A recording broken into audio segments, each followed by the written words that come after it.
Is starting to become more and more common, but it is highly misdiagnosed because it's newer. People are screaming and vomiting, right? And they've even given it a clinical term, but it's used primarily by ER staff to describe patients going through this, and it's called scromiting. They just need to quit smoking weed, but nobody knows what's going on, so they don't get the diagnosis, so they continue to create the situation in their own lives. Cyclical vomiting ER visits have increased nearly 300%. So this is kind of the number one red flag when it comes to CHS. It's patients who spend hours in hot showers because the heat temporarily calms their gut receptors. If you find yourself stuck in this cycle of, like needing to be in a hot shower all the time and going to the hospital for visits because you're vomiting, yeah, it's time to seek, professional intervention.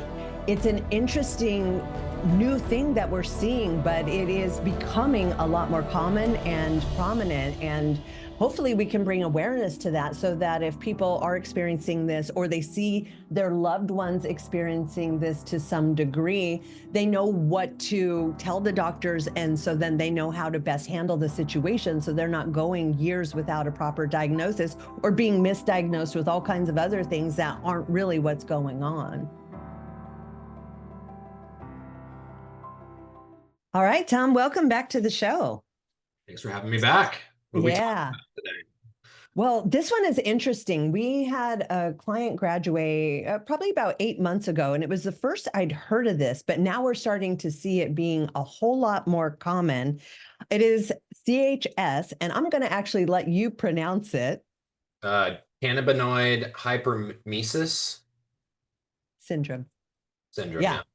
Yeah. And so basically, it is a new sort of condition that we're seeing, but it's starting to become more and more common, but it is highly misdiagnosed because it's newer. And so, unless you are completely honest with your doctor about your cannabinoid or weed use, it often goes misdiagnosed. So then it's not handled. And it could be up to like 5 years before they properly diagnose what's actually going on with the person. Yeah, it's this new medical mystery, but it's becoming really popular, unfortunately, in a daily reality in emergency rooms. So CHS is this the name of this syndrome that's related to marijuana use, and um, it's you know it can really trap you in this vicious cycle because you would think marijuana calms your stomach. It's been known to do that for a long time. People that are going through chemo who can't Mhm. eat, they would get prescribed marijuana, and that's kind of its reintroduction into medicine was for that specific use. But now it's coming out that it actually has a paradoxical effect. So the anti-nausea properties, there's a switch that can get flipped where it has the opposite effect. And Yeah. so for chronic users, the body's cannabinoid receptors in the gut become overstimulated and they essentially flip in the other direction, leading to uncontrollable and violent vomiting. And it's not just like a stomach ache. Oh, it's a very grueling physical crisis that people go to the hospital for. And then there's all these misdiagnoses from it because, like you said, people just aren't upfront about, oh, this is coming from my marijuana use, or maybe they don't know, or they're afraid to say like, oh, I also use tons of marijuana. Yeah, well, and the thing is they don't even have to use tons of it, right? Because nowadays the potency of marijuana and weed is so much higher than it used to be, and it's basically everything you get in the dispensaries, they're just like highly filled with GMO because, they're making the buds bigger, better, stronger, that type of thing. So it's not like the weed back in the day where get stuff off the streets. This stuff is like supercharged. But because of the high potency of the THC plus whatever they're putting on it to make it this way is creating this crazy effect with certain people. So you don't even have to be a heavy smoker. You could I just smoke weed on the weekend or something like that, and then all of a sudden your body is reacting in a way. And what they're reporting in the emergency room is vomiting and screaming. So because their abdomen is hurting so bad that they're vomiting and screaming because they're in so much pain. So you can see why it gets misdiagnosed. People are like, oh, are they having, is their appendix burst? Is this happening? Is that happening? And because it's not super known in the medical community yet, it doesn't get properly diagnosed, when in reality, they just need to quit smoking weed, but nobody knows what's going on. So they don't get the diagnosis. So they continue to create the situation in their own lives. Yeah, so wild. And yeah, it says that cyclical vomiting ER visits have increased nearly 300%, which is That's a wild. lot. Yeah, That's that's a wild. lot. And like you were saying, yeah, it takes 5 years sometimes to diagnose someone for CHS because yeah, they hide their cannabis use. They're not upfront with the doctors that they're working with. And yeah, you mentioned something really interesting as well. The people are screaming and vomiting, right? And they've even given it a clinical term, but it's used primarily by ER staff to describe patients going through this, and it's called scromiting. So Mm. screaming and vomiting into one word.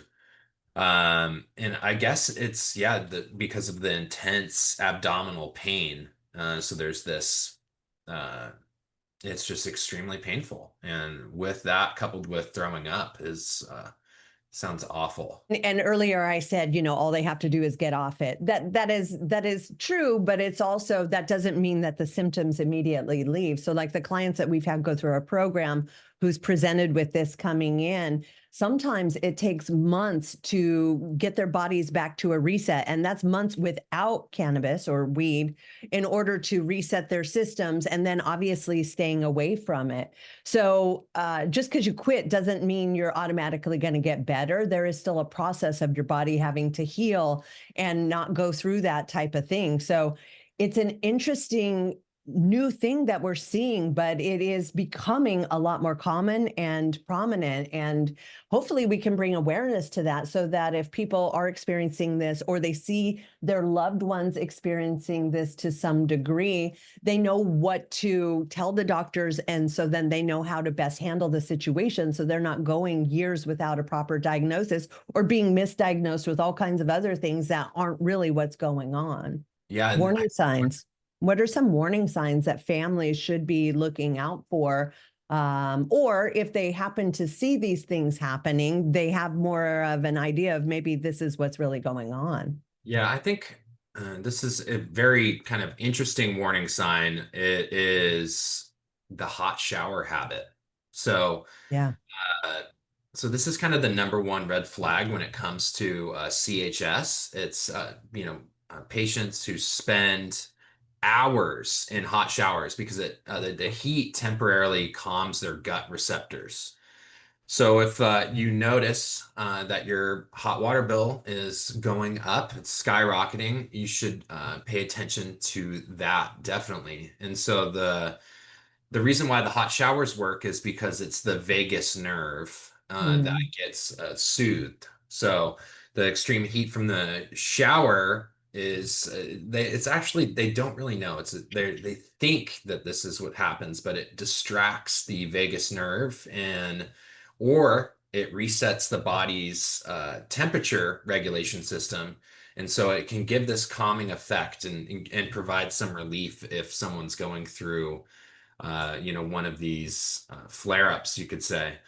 Mm-hmm. Um, Mm-hmm. so that's an important kind of warning sign is the showers, and then cyclical sickness. So seeing someone that's fine for weeks and then suddenly incapacitated with vomiting for 48 to 72 hours could be another sign. So if someone that's stuck in this pattern of Mhm.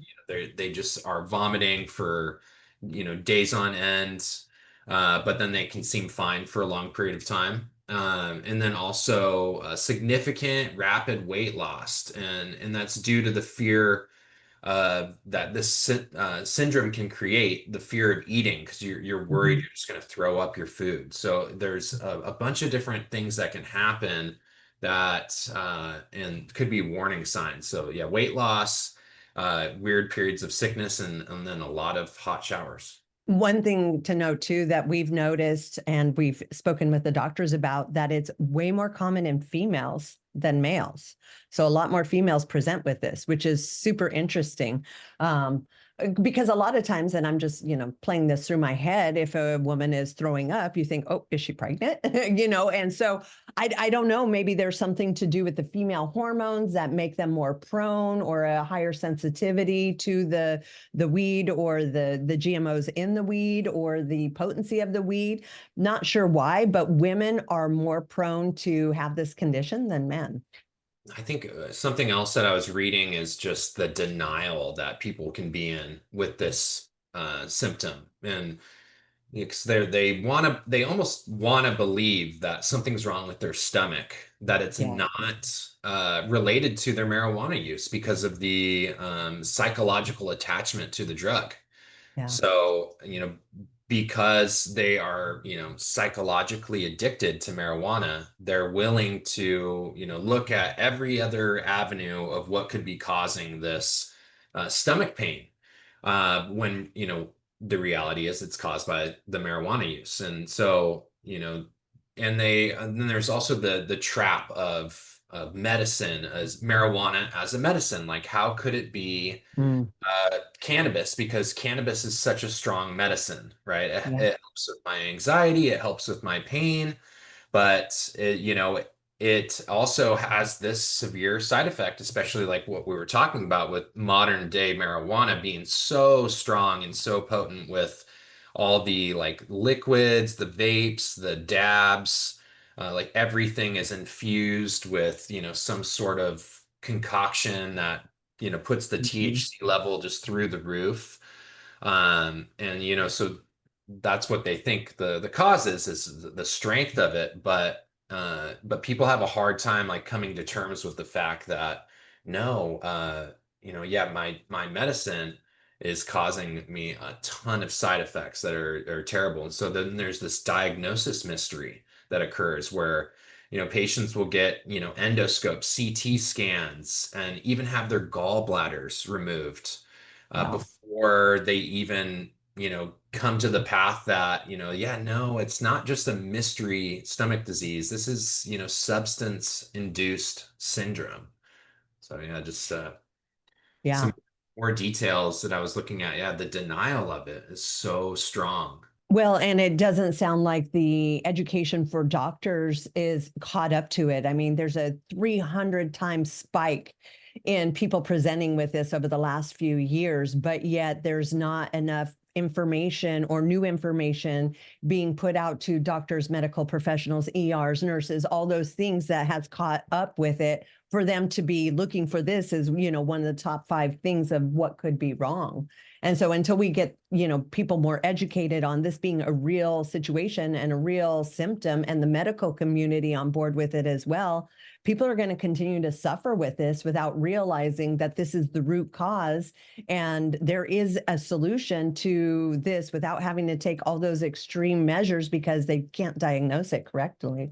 Yeah, they haven't found, a cure. There's nothing that you can do to take alongside uh, Mm, cannabis to kind of even this out or, equal this, the stomach receptor issue that's going on. And, the main, the what should be done is complete abstinence from cannabis, and that's a hard truth for many people to swallow, especially when they've, used the drug to self-medicate for so many years.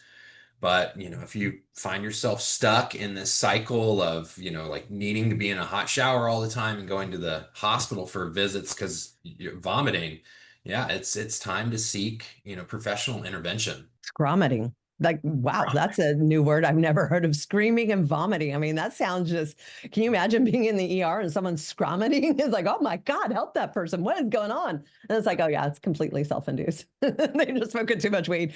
And I want to say, it doesn't even have to be too much weed. It could just be a person's certain sensitivity to it. They could just be a weekend warrior. They could just do it once. Like, obviously heavy use will create more of that in the body, but you don't even have to be a huge heavy user to have this condition. Your body could just have a super sensitivity to it. Yeah, and so we'll keep updating as we learn more about it. I'm sure, we're going to see more about this on the news. It seems to be really prevalent right now in ERs. And we're seeing it more and more on the front lines with us, because as people are getting properly diagnosed, or they're figuring out that their addiction to marijuana is creating this, just like any other addiction, they need help to overcome it, because it is a mental physical dependency on it. And maybe you're not going to get sick immediately like you would if you tried to cold turkey heroin or something like an opiate. But there is still all the other side effects of trying to quit a substance that you're used to taking all the time, mentally, physically, spiritually. You need help, especially from, I would say, almost like to the level of alcohol, marijuana, just because it's so readily available. It's legal in almost every state. It's everywhere you look, it's become very commonplace. So it's difficult to quit on your own because you can be surrounded by it wherever you go now. Yeah. I mean, I remember you and we've been going to concerts for forever. And back in the day, people would smoke cigarettes at the shows, and that was just common. Now, when you go to a show, nobody's smoking cigarettes. In fact, you're looked at pretty bad if you're trying to smoke a cigarette at a concert, but everybody's smoking weed like it's totally normal. I mean, we've left some shows and I'm like, dang, do we have a contact high? It is so acceptable that it's just become commonplace. Yeah, times have changed. And yeah. And obviously new syndromes can pop up, as like we were saying, with overusing marijuana, and with how strong they're making it. And so there becomes new dangers, so big highs have big consequences. And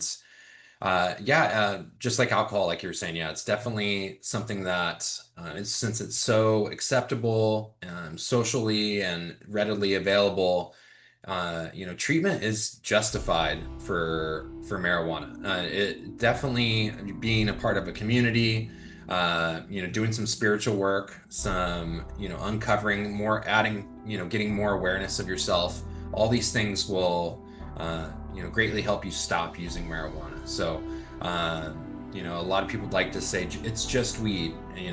I always heard that growing up, and it's turning out that that's a complete joke, right? It's not just weed, it's a serious drug, and it should be taken into consideration just like everything else. Absolutely. And again, if you or someone is struggling with even just weed, reach out. It's not a weakness. We all need help. It's just another form of addiction, and that's why rehabs exist like us, or outpatient rehabs exist, or sober coaches, because although maybe not physically addictive, it is very mentally addictive, and we don't expect anybody to be able to do it on their own, and that's where you reach out for some help.